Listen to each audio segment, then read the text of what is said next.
एक दिन वही बालक बहुत बड़ा डकैत बन गया, चोर बन गया।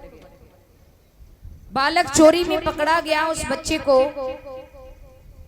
पकड़ करके जज के हवाले किया गया। जज ने बोला कि इस बच्चे को फांसी होनी चाहिए। अब बच्चे को फांसी का समय आ गया और जब किसी को फांसी लगाई जाती है तो ये पूछा जाता है कि तेरी अंतिम इच्छा क्या है। तो उस लड़के से भी पूछा गया कि तेरी अंतिम इच्छा क्या है। तो उस लड़के ने कहा कि मेरी अंतिम इच्छा है मुझे मेरी माँ से मिला दो, मुझे मेरी माँ से मिला दो। तो पता बताया, माँ को बुलवाया गया। माँ को जब ये मालूम पड़ा कि मेरे पुत्र को फांसी लग रही है तो माँ गिरती हुई, भागती हुई, दौड़ती हुई, रोती हुई चली जा रही। देखा है कि बेटा फंदा ऊपर है, उसके नीचे मेरा लाला खड़ा है।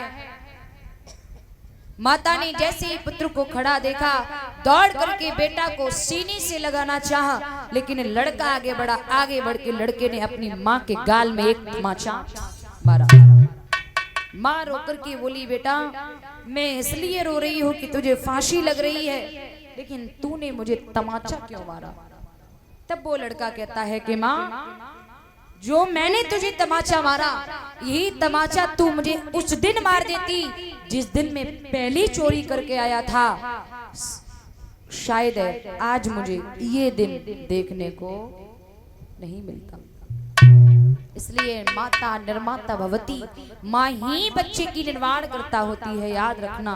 इसलिए कै जननी तू भक्त जन कै दाता कै सूर, और नाय तो तू बांझ रहे क्यों व्यर्थ गमावे नूर।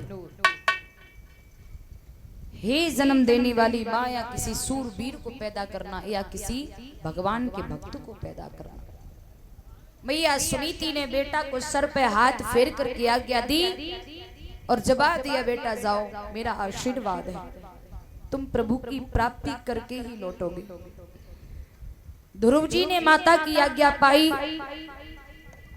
ध्रुव जी दौड़ पड़े।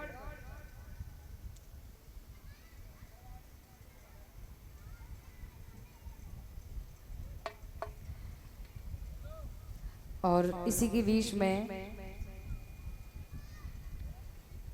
हमें 251 रुपए की मुद्रिकाओं से भेंट करके गए हैं बड़े भ्राता श्रीमान श्री सत्यवीर सिंह मधुकर जी, कथावाचक जी।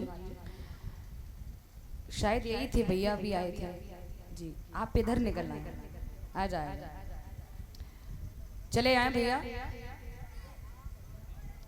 बड़ी भ्राता श्रीमान सत्यवीर मधुकर भैया जी, ये बड़े भाई छोटी बहन को अलौकिक प्यार